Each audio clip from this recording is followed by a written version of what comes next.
Here's the biggest fear. You buy a house and then you find something that costs you a whole bunch of money. And in my 15 years of buying real estate, been a GC, and also flipped over 300 houses, I'm going to tell you the 13 things that you got to watch out for that I've learned the hard way. And I made this video so you don't have to.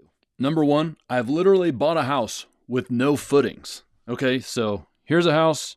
Underneath it, there's supposed to be a foundation, and underneath those foundations are footings. Those footings go underneath the ground, usually. Depends on where you're at. Those footings have to be different depths in the ground. So like when I was in Colorado, the bottom of this footing here had to be 3 feet underneath the ground.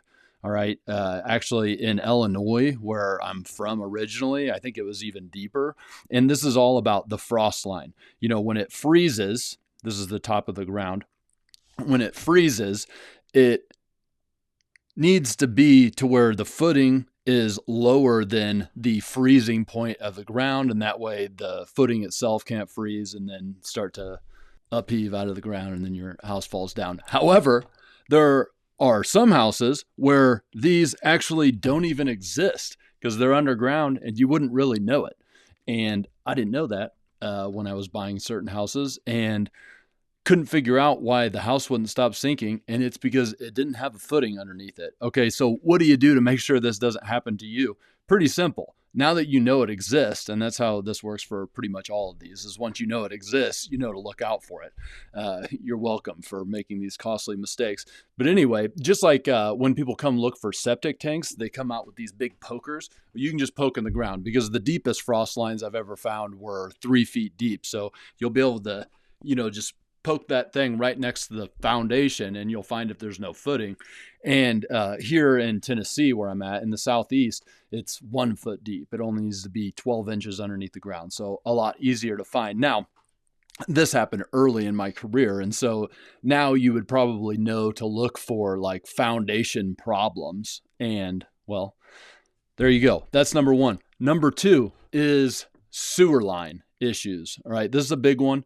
That you buy a house. I've bought houses, done full renovations, and didn't even think to check the sewer lines before. And sure enough, once we got everything together, the things wouldn't flush because the sewer line itself was crushed. And a sewer line being crushed, where you need to go dig it up. Basically what you'll have to do is you'll have to send a scope down. So the scope is going to cost you $300 to $500. Like, you're going to have to hire somebody who has a scope, and they're going to be able to locate the position where the crush happened. And this happens often like around trees. Tree roots will actually grow into the side of the sewer line and collapse it. So you'll need to find where that spot is. This actually just happened this week, where we had a sewer line that was crushed, and to be able to get to it, I had to remove a fence. I had to remove a tree, which removing a tree will cost you like $1,000 to $1,500. It'll cost you even more if you don't know how to find the right contractors. And they had to do the stump grinding because they had to get the roots and the stump out of the way so that we could dig up the sewer line and just spot replace that sewer line. So sewer line can be really expensive. A lot of content on how to get these things done cheaper. You don't want to go hire the billboard guys to do this thing, but that's not what this video is about. You can prevent this from happening to yourself by having a scope done prior to buying a house. So in Colorado, this is a really big thing. Actually, people don't do it very often. In Tennessee, just weird how regions are different. But you would never dream of buying a house in Denver without doing a sewer scope first. Everybody just knew that. It was common knowledge.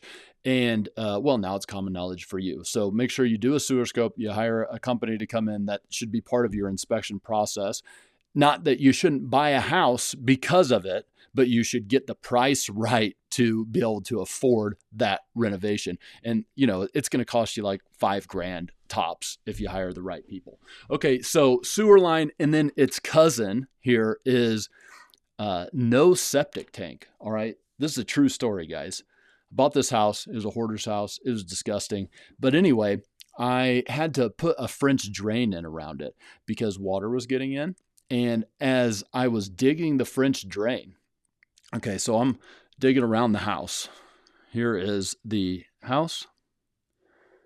and I'm going to put a French drain in, right? So it's kind of on a hill. So I want the water to come in into this French drain and then go around the sides of the house. All right. That's how you stop water from coming in. But that's not what this is about. I was digging with a tractor. And right here, I hit this pit. And I was like, the hell is this pit? Okay. It was like muddy water looking. And sure enough, all right, this house had been vacant for years. And so I wasn't thinking about this at all. But yeah, that pit was a pit full of crap because they didn't actually have a septic. Okay. And now I didn't think about this because right here on the side of the house, there was a sewer line coming out, and that sewer line was like PVC. So white PVC always tells me something's new and I don't have to worry about it. And so I forewent getting a sewer scope, breaking my own rules. I do it all the time. I break my own rules, make stupid mistakes, and then I have to pay for them. And that's why I have lots of content for you guys, because I mess up all the time. So it's cool. But anyway, PVC, thought everything was good. Sure enough, this stopped right there. They literally just plugged the thing out into the ground. So every time somebody went poop in this house, it went out into this pit. And well, that's not how you make a septic tank. A septic tank is an actual tank that goes into the ground, and it's got compartments and whatever, and it's able to go out into actually give you a quick lesson here. It goes out into a leach field. These are a bunch of pipes that are underground, and the now like cleanish water is able to disperse into the ground. Okay. This house had no septic. Okay. Also, this house was in a weird spot where the street had no sewer line. So there was no sewer line on this street. So no septic, no sewer line. And I'm an idiot. Okay. So I had removed all these trees on the hill behind the house. But the thing is, you can't put a septic tank on ground that has been messed with, disturbed earth. Okay, so the only thing I had, because I removed trees everywhere trying to clean up this house, it was one of the biggest failures of my career, by the way. One of the first houses I bought when I moved to Southeast Tennessee, didn't realize how the land worked here. Very costly, but the point is, I could not put a septic here. All right. So the way a septic works is that you have to actually get approved by like septic engineers or something like that. The city like does all this stuff. So I had to go up to the city, or the county in this case, because it was just outside city lines, which we'll get to because this has actually saved my butt. Okay. Went up to the county, said I need to get a septic. They send the septic engineer, and the engineer says you can't put a septic here because, well, for one, this all here was uphill. Okay. Can't drain uphill. I guess we could have pumped it up there, but all of this ground was disturbed, and you can't put it on disturbed earth. So I had no option currently for a septic tank without it being super expensive, like gonna have to pump it way up this hill, probably get easement. It was going to be wild. But there's no sewer line. So I was in a really bad spot. The way I was able to save myself was very lucky. Okay. And this one really could have screwed me. All right. Could have made this whole investment like bad. And what I was able to do is, fortunately, I had bought this house and it had a second lot next to it over here. This whole lot was mine. And I thought that I was going to actually be able to renovate this house, and I was going to build a new one over here. And then after I cleared all these trees out, I found out that that was actually an easement for the power line company. There were like power lines way overhead that I couldn't see because all the trees were there. But once I removed the trees, I could see all the power lines. But you can't build a house underneath a power line easement. I know this sounds like crazy that I missed all this stuff, but I did. I'm an idiot sometimes.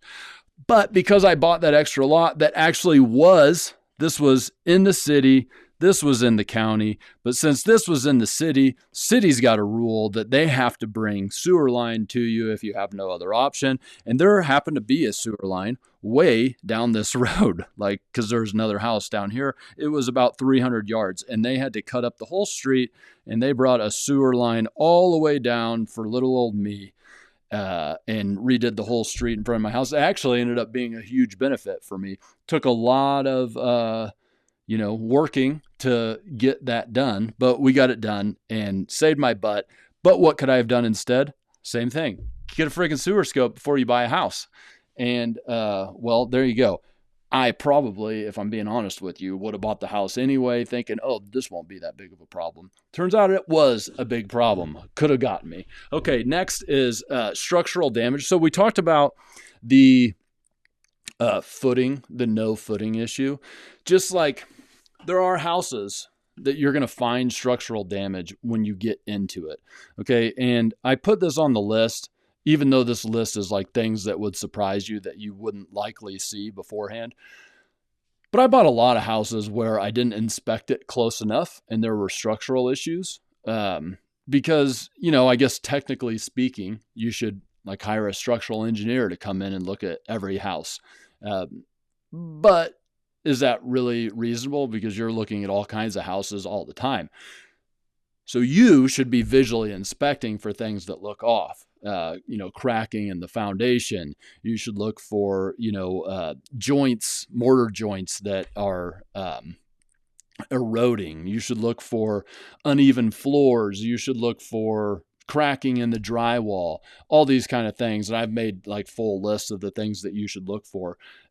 But if you buy a house and you haven't assessed these things, obviously that's going to be a big bill. And this whole video is about, what happens to a lot of people. I know it happened to me when I first started wanting to buy real estate. I would think about, what if something bad happens? Because when you first buy real estate, like that is all you can say is something bad, because you don't have like a list of 13 things from somebody who's been through it. So you just how brains work. You manifest all these really bad things that could happen. And my point of this video is actually even the worst things aren't that bad if you plan for them, especially. And so that's what I'm trying to do here is encourage you to put these things on a list so you can look for them before you buy a property. And most likely, guys, this is like the fear point, is you think, okay, well, what if I'm going to hold this thing as a rental and then like some really big expense comes up in the first year of renting this thing and it totally screws me? Well,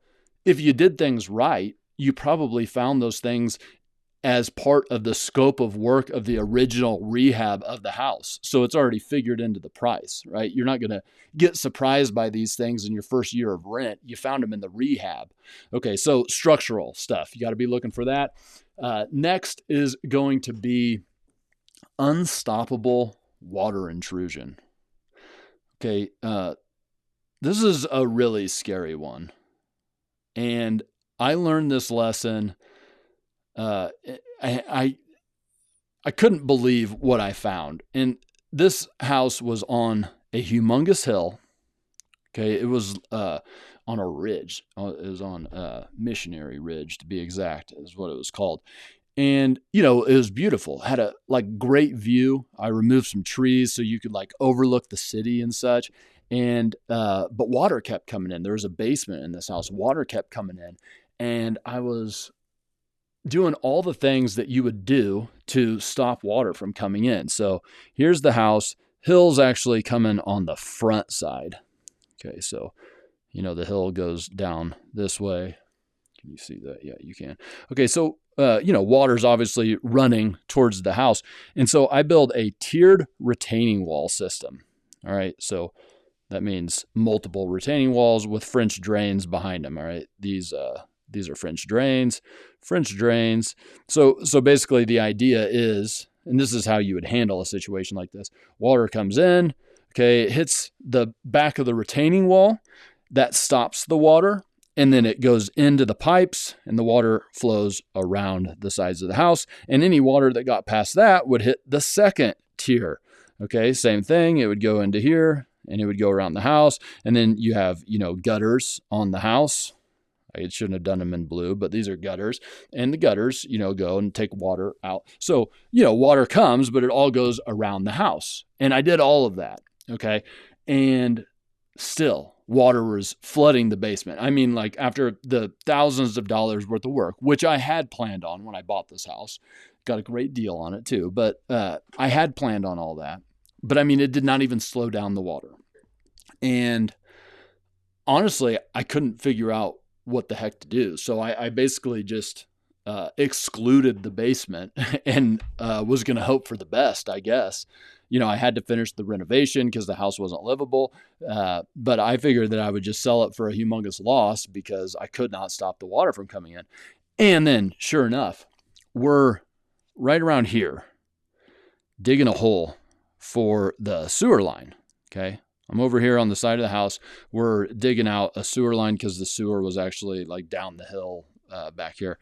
And the guy that's digging is a couple feet deep.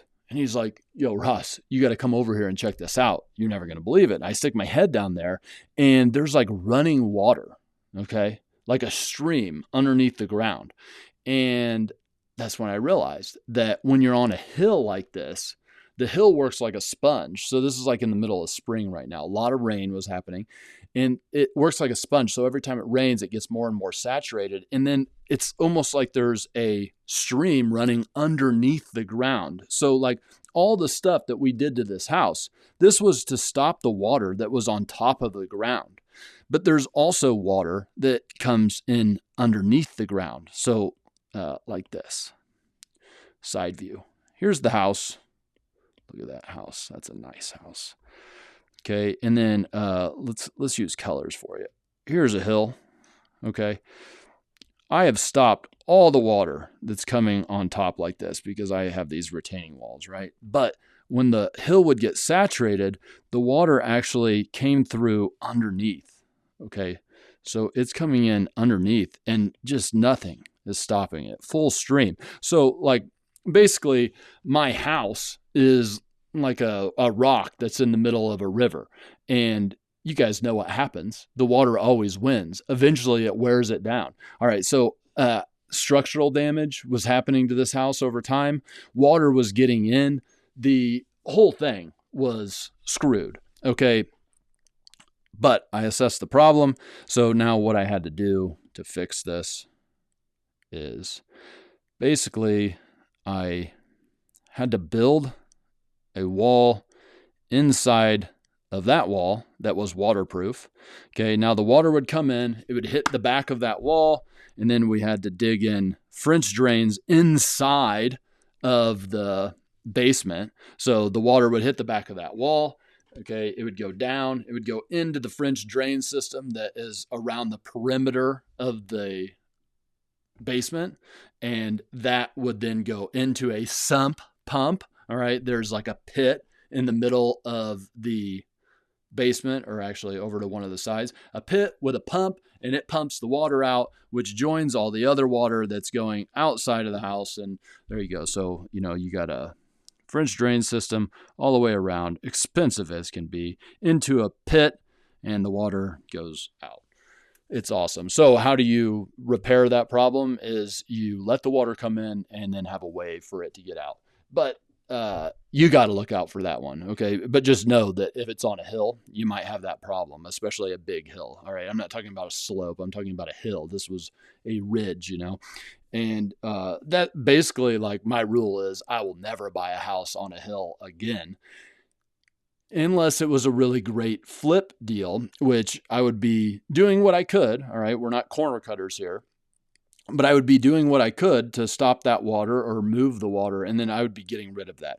That is not a house that I would hold for the long term. And, it's not going to be a rental, because with a rental, what you want to do is you want to buy it, refinance that thing, and forget you ever owned it. Okay.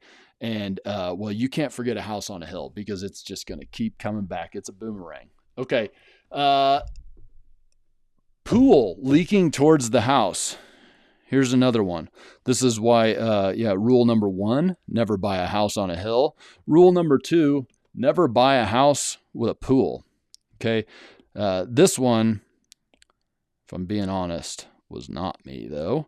It was one of my customers back in the construction days when I was doing work for lots of customers. They bought this house with a pretty little pool in the backyard, and this pool leaked. So same issue, water's getting in. All right, you see a theme here. Water's always an issue, or poopy water like the septic tank issue. All right, but anyway, water was coming in. They bought this house. They thought it was going to be a high-end flip, and the lining was cracked or whatever, underground pool. And well, here's what we ended up doing is we filled that sucker in and got rid of it, filled in the pool, no more pool, bye-bye pool. But the thing that you guys need to know is there are some of the people in my school community, which it's linked down below. By the way, guys, I answer every question every day, except for on Sundays. It's free for now. And anyway, some of the people in that community, they are bringing houses to me that are that have pools, to me, meaning they want my help underwriting the deal. And I have the same answer every time. You need to go find somebody who's an expert in pools, because what I know about pools is it takes a specialty contractor, and specialty work always has specialty prices, i.e. it's expensive as crap to fix these things. And you need to make sure that you have a contractor like that on your speed dial if you're going to buy houses with pools. Now, I don't, because pool to me indicates that it's a high-end house, and I never buy high-end houses because, well, there's just more risks that come with it, and I don't like risks. So, if here's my town and the median house price is $320K, and I will never buy for more than plus 20%. Okay, so plus 20%, 320 times 1.20 is like 380 something. Let's say 385. So I would never buy a house where the ARV was going to be more than 385K. Would not do that. All right, just a rule of thumb. So I don't have to worry about pools because I never buy houses like that. Next will be just like, this is a standard one, guys. Roof, HVAC, plumbing, siding. Those are, and knob and tube wiring. So these are like general big ticket items. So I'm thinking about anything that can cost you around $10,000. You just got to make sure that you're underwriting correctly when you do your scope of work. All right. So roof needs to be newer, usable. HVAC has to be working. Plumbing, a big thing to look out for is if you have cast iron pipes, it's old. All right. Cast iron. The house is 50 plus years old if it's got cast iron pipes under there and they could be leaking. All right. Sometimes cast iron is sewer lines, right? Usually cast iron lines go into like clay pipes that are out in the yard. So underneath your house is going to be cast iron and throughout the house. And then in the yard going to the city sewer line or a septic are like clay tiles. And those are the ones that get busted really easily. So if I'm seeing those things, I'm looking a little bit harder. It's not that I wouldn't buy a house. Thought I forgot to press record for a second. Anyway, it's not that I wouldn't buy a house that had cast iron. It's that it would trigger me to look a little bit harder at things. Okay. But ultimately, if you see white PVC, you're happy because you know that it's been done like fairly new. Of course, there was white PVC in the house that had the crap pit on the outside too. So sometimes it'll catch you with those little things. All right. But cast iron, here's the other thing with plumbing is that if you're pulling permits, and you go to get your rough inspections done, they make you do what's called a water test, which basically means that you put balloons into the pipe to block it off and fill it up with water to where it's all got pressure on it. And, how do I explain this to you? Let's try it like this. Here you go. Here's your sewer line. Okay. It's going underneath the ground like this. All right. Now, if And here's a toilet. Oh my gosh, my drawing is going to be sweet. All right, there's the toilet. You go in the toilet, and let's just say that you send some duty down there. Okay, it would go just like this, right? It's going to go down the line. It's going to hover on the side of the pipe here, and it's going to happen really fast. That water is just going to flow through there, and water is not going to be sitting in there very long. But with a water test, okay, you fill these lines up and you leave it there. Okay, so the whole line's got pressure on it. Not a lot of pressure, but it's filled totally. And when it's filled totally, then you find leaks all over the place that you didn't know existed, because when the poop was just flowing through there fast, it didn't really matter. Okay, but when it's filled up, you find them all. Okay, and honestly, probably in most older sewer systems, there are little duty leaks all over the place. That never really bothered anybody, but when you go do the water test, they're going to say, hey, there's a leak in here, no matter how small, and they're going to say you got to replace all of that. All right, so that could be a big surprise to you. You're thinking everything's working, then you find out it's not. All right, so those are sewer lines, and then the water lines actually coming in to feed. If they're older, like galvanized pipe, there's places like when we were in Colorado that if you had galvanized pipes and you did anything at all with plumbing, you'd have to replace them all the way out to the road. So digging up the yard, that's going to be like a $2,000 to $5,000 expense for you. And if you have to replace all of it throughout the house, likely even more. I mean, you got to think about that. That means that each thing that supplies water in your house, you're going to have to replace the line. Okay, inside the walls, all that kind of stuff gets pretty pricey. So galvanized pipe, that's another thing to look out for. Okay, and then you have the electrical, which is knob and tube wire. I'm sure you've heard of knob and tube wire, and there are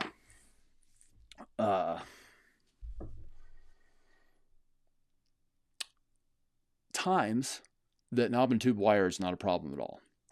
All right, but it is definitely a trigger to say that, these are pretty old and there's probably issues. Like 90% of the time, there are going to be issues. And then you go look at the electrical panel and it's like fuses. It's probably going to get replaced, guys. It's going to get replaced. Just figure it's going to be replaced. So a couple grand. And, but the thing is that these things tend to expand.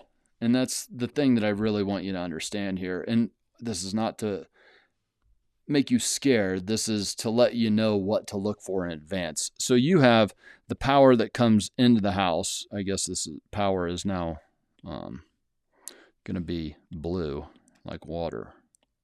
Okay. And it comes into a mast that's on top of the house. In a lot of cases, sometimes it comes in underground, but this is your main meter. Okay, this is the thing that the city comes and puts the little glass bulb on. All right, power coming in. All right, this is on your house. All right, you get it? This is your house over here. I don't know why I did it like this. Okay, this is on your house. Okay, comes in. All right, and then this brings power to a meter that's usually inside your house. There's some meters, a panel. And this is the one that has all the little flippers, the breakers on it. And from there, it feeds, the rest of the house, all the different places that have power inside your house. Usually, if you have to do something with this, they're going to look at the wire that goes to the meter, and they're going to, maybe by they, I mean inspectors, okay? Or electricians that you hire. Most of these guys are really fancy, so they don't like to think about, if I do X, Y, and Z, I bet I can save this thing. If we strategize the job like this, we could probably save these other things downstream. Now they're just like, this is ugly, let's replace it all. Watch out for that. Okay. Big problem. I call it new builderitis. These guys they need pampered. Okay. Especially electricians. Sorry guys. You're the worst ones of them, but all of them really. Like this is why you need to know this stuff, guys, because everybody's going to say you need to replace it. And it's going to be hard to get them to strategize how to spend less of your money. If you think about it, that makes a lot of sense. And it makes sense that for the mechanical, electrical, and plumbers and other licensed guys that are watching this, and you're thinking this guy's a corner cutter. I also get your side of it, that of course you would want to tear all this stuff out, because what if there is a problem with this other thing, then it's going to come back on you. So it makes total sense. Okay. But I'm just saying that these issues exist, guys. All right. So most likely, if you have to replace the electrical panel, you might end up having to replace the meter, which means you might end up having to replace the mast, and you might end up having to replace some things downstream. So what I'm saying is, if there's a problem here, it might go upstream and downstream. Same thing here. If you have to replace the meter or the mast, then you've opened yourself up to other things getting looked at, and that might go downstream. And that's how these things start to expand. So basically, this all goes back to, what if you find knob and tube wiring inside your house? We'll plan on like $15,000 worth of electrical work. And if it ends up being cheaper, great. Okay. And of course, you'll use your management skills to do some of the things that I was just talking about. All right. And then there's HVAC and roof, once again, making sure that you're planning for those things. Next is what I call the pro DIYer. Okay. This one, I started calling this the Tennessee DIYer. This will ruffle some feathers too. See, I didn't really learn about this until I moved to the South, because in Denver, okay, I didn't have to come across this very often, because maybe people were lazier. I don't know, but I know that they didn't like to get their hands dirty like they do here. We're in the South. People like to do things. I'm from the Midwest. Everybody does their own stuff there. Hey. All right. But anyway, point is, didn't run into it a lot in Denver, where people would do a lot of work themselves. Here in the Southeast, everybody thinks they're an electrician or a plumber or, a framer or a structural engineer. And so they'll do some like pretty elaborate jobs. And usually, I mean, like 99.99% repeating percent of the time, they've messed up everything, and it's a big problem. So I always look for these signs. And I'm not talking about people who think they know how to do trim. I'm talking about, or maybe they put up their cabinets and whatever. I'm talking about like people seriously wiring houses or building little additions, which also, by the way, going all the way back to the first one where I found a house with no footing, that's exactly how. It was some DIYer. Anybody who is a professional builder who has like had to take the test to, through the International Residential Code or IBC, there's different code books or whatever. They definitely know you put a footing in. Everybody knows you put a footing in. All right. So this was DIY work.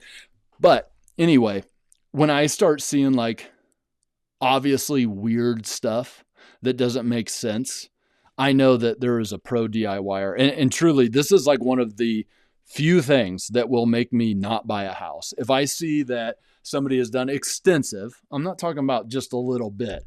Like if it's a couple things that are like acute, they're in a specific spot and I know it's contained. Okay, fine, whatever. Worst case scenario, I got to tear that spot out. But when I see it all over the house, I'm like, dude, I don't know what's inside of those walls. I do not know what you did, and I'm not going to find out the hard way, or I'm going to get the house for super, super dirt cheap. All right. Pro DIYer, watch out. Okay, termites, other bugs, and mold. Let's just like put all this stuff together. People, that's like a big freak out. Okay. Here's the deal. It's the same as structural issues. Okay. It's like this. Bugs are going to come in and they're going to eat up the wood, right? That's what termites do. And, it's just like water intrusion will mess up your foundation and it'll rot your wood. So a structural problem has a few different steps. Is it bleeding? Is it structurally sound? And is it ugly? Cosmetic is the correct word. That says cosmetic. I know it doesn't look like it, but in my head it says cosmetic. All right, so is it bleeding? All right, that would be like, remember the example of water intrusion right here? Well, that was bleeding. Okay, water's getting in. That means it's causing structural damage. So you got to stop the bleeding first. And then you can go fix the actual structure. You know, we fixed the foundation there. All right, so same thing with bugs. That is the bleeding. If there are live termites or live other, wood destroying insects, you got to kill them. You got to, hire an insect guy to come in and do the spray or whatever and get rid of them all. Then you go look at, did it cause any structural damage? Okay, but if you're looking for the termites, usually they're easy to find. And this is another one where you can get it inspected beforehand. Now, I will say that a lot of what I teach you guys is to go get houses off market, direct to seller, and most likely you're not going to get all those inspections. But I mean, look up pictures online, guys. There's like holes and tracks and crap in the wood. Like if you're looking for them, you're going to find them. Most people get caught with these things. I got caught with all these things because I just didn't look for the things. I mean, there was a time when we were literally bought 100 houses in a year. I was doing closings multiple times per week. I had to have like a notary in my office to sign all the paperwork. I didn't have time to go look at all the houses I bought. You probably seen my content where there's a house I have to go to this week that I've literally never seen. I bought it 4 years ago. So that's when you make these dumb issues. So you're not going to be as dumb as me, and you're going to look for these things. So look for the tracks. And if the floors, it's the same thing as any structural issue at that point. Is the floor soft? Is it sloping? Is there cracking and all that kind of stuff? All right, now mold. Here's the problem with, and I made a whole video about like the EPA issues like mold. If you put it through the system, there's going to be some problems because the system has all these like restoration companies that charge you 10 times what something should cost to do a simple job. So I had a structural issue on a house, one of the first houses I ever bought, and not a structural issue, sorry, a mold issue. And it came up when I went to sell the house. Mold issue came up, and here's how I solved it. I said, oh, okay, well, called a bunch of other mold companies to see if anybody would do it cheaper. They wouldn't. They all wanted like 15 or 20 grand for this job. That was simply, it was an unfinished basement, had insulation in the walls, okay, but no drywall. And they found some mold in the insulation. And basically what every mold company said is you got to rip out all the insulation and then scrub down the walls with mold killer and then put in new insulation. It was like $2,500 or something in material, right? And they wanted to charge me 15 or 20 grand because they're a restoration company, guys. So here's what I did. Went and did it myself, pulled out the insulation. I wore all the appropriate gear, guys. You should. Okay, I'm an idiot. But pulled out all the stuff, disposed of it properly, scrubbed the walls with official mold killer, and then I put new insulation back in. I went and got an official mold test, sent it to a lab, and they said no mold. And then I got one of those mold companies to come out and give me the same reading that there is no mold, because they had a nice little letter that I got to give to the seller. Everybody was happy. I was especially happy because I spent like $2,500 instead of the 15 or 20 grand. All right. But you got to look for that stuff before you buy. But also the point is that even the bad stuff, the stuff that everybody scares the crap out of you and prevents you from buying houses, like mold, is not that bad. There's always ways around it, guys. The problem is most of you are thinking you've been taught, or the people who are talking or crying about not investing in real estate only knew about the front door. I've never gone in the front door. You always got to find a side door. Okay. I don't go pay the restoration company. I go find another way to do it legally. Okay. But loopholes, guys, we got to find loopholes. If you're paying market price for everything, you will get screwed. And the final one, This is a phenomena that I call the mirage. Okay. Here's what you do as a flipper. This is what I call the line of livability, right? This is a livable house right here. And basically what you are doing as a flipper is, or a real estate investor that is a value add investor, which is what I teach, is you buy a house that's somewhere on the left side. Let's use green. Somewhere over here, and then you move it to somewhere over here. Okay. And this is what I call the range of comps. And this is like when you run comps to figure out what the ARV, the after repair value of a house, it's going to sell for $380,000 after all the work is done. That's your range of comps. All right. Now, what you're doing is buying a house that's probably less than livable, and you're moving it to the range of comps. Now, you also could buy a house that is livable but outdated and move it into the range of comps. That's what I call a cosmetic renovation. Whew. If you can read my handwriting, awesome. But this is cosmetic and moving it to the range of comps. All right. It was already a livable house. We've just made updates. Didn't have to do anything major. All right. A house that's less than livable that I bring to range of comps. That's what I call more like a full renovation, or one that I have to like gut completely. All right. Well, that's called a gut flip. But anyway, here is the problem that happens is that people will buy a house right here that they think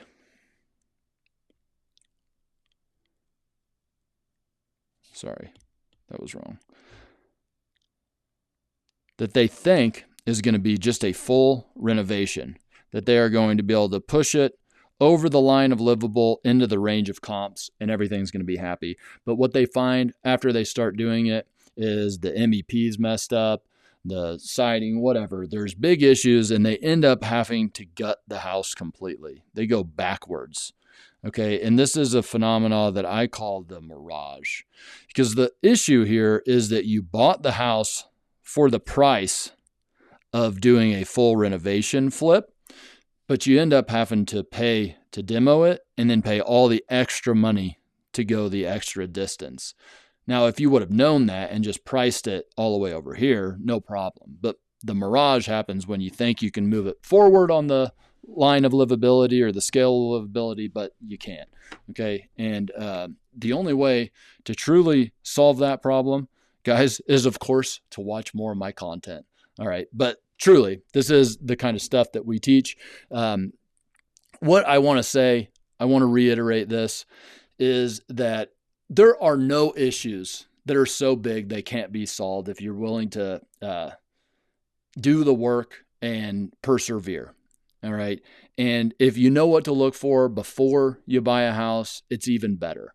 And don't let any of this stuff, don't let the fear out there or in your head stop you from getting started in real estate, because it is the best thing you'll ever do for your future wealth. And also, it's a great business because you don't have to have any employees. Nobody's going out to give you reviews, no customers that are being about things. You can truly live a free life, but you got to get over the concerns about things on houses. They're not that bad. You're going to be able to solve the problems. Watch this other video, whatever YouTube served you up, because it means that it's one that you should watch. All right. See you guys later.